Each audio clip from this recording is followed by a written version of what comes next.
Skill भी है, values भी है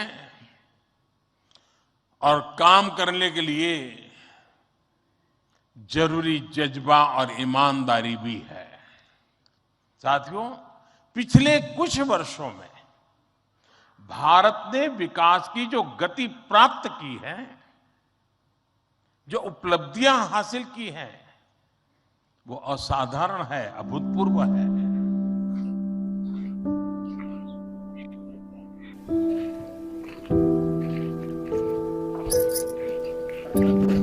अब क्या हुआ?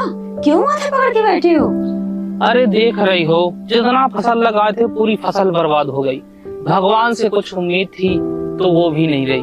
सरकार इतने वादे करके जाती है, कोई भी वादा पूरा नहीं की। अब ऐसा लगता है कि जितना मेहनत करते हैं उस मेहनत में पसीना के बजाय अब खून बह रहा है। मैं भी क्या करूं? एक बूंद पानी के लिए कोसों दूर जाना पड़ता है, फिर वहां से लौट के आती हूँ तो घर का काम इतना रहता है कि कुछ कर ही नहीं पाती, इतनी ज्यादा थक जाती हूँ। अरे तो मैं तुमसे थोड़ी नाराज हूँ, मैं तो अपने आप को कोस रहा हूँ। सुनिए जी, मैं क्या कह रही थी, ऐसे तिल तिल के कब तक मरेंगे? शहर चलते हैं, वहाँ मजदूरी करेंगे, कम से कम 2 वक्त की रोटी तो नसीब होगी। हाँ सही बोल रही हो सिया। अब यहाँ मेहनत करना मतलब पत्थर में सिर मारने जैसा हो गया।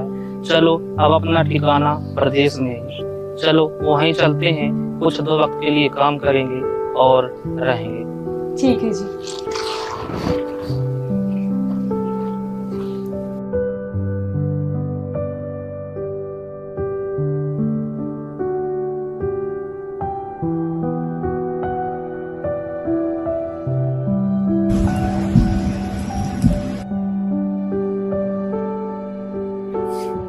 अरे मनोहर काका प्रणाम। प्रणाम प्रणाम भैया प्रणाम। अरे वाह नंदू, इतना ठाठ बाट से कहाँ?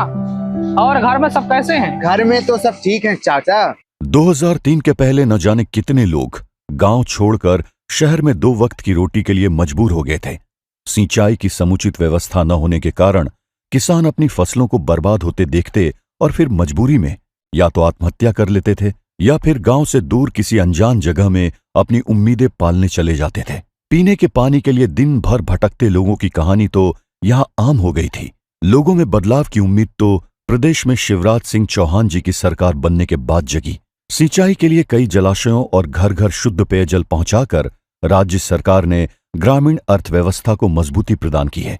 प्रधानमंत्री श्री नरेंद्र मोदी जी की मंशा के अनुरूप प्रदेश सरकार ने किसानों को सशक्त बनाने के लिए युद्ध स्तर पर काम किया। जिंदगी से बड़ा कोई स्कूल नहीं है, ये हमें सब कुछ सिखा देती है। बस जरूरत के समय एक सहारा मिल जाए तो सब कुछ पटरी पर आ जाता है।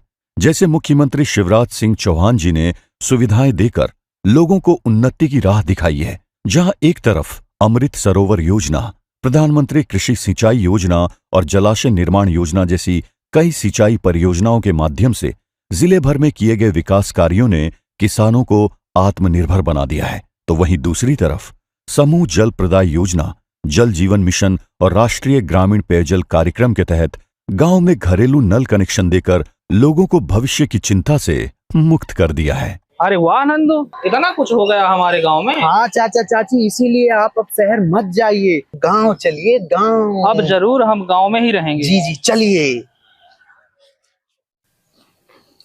सुनिए जी, शिवराज भैया कितना कुछ सोच रहे हैं हमारे बारे में। देखो, उनकी वजह से हमारे खेत भी लहरा रहे हैं और पीने का पानी भी अब आने लगा। सही कह रहे हो भगवान, इतने सालों बाद इतनी खुशी महसूस हो रही है। राज्य सरकार की एक सार्थक कोशिश ने हजारों लोगों के जीवन को बदल दिया है। ये सिर्फ एक गांव की कहानी नहीं है।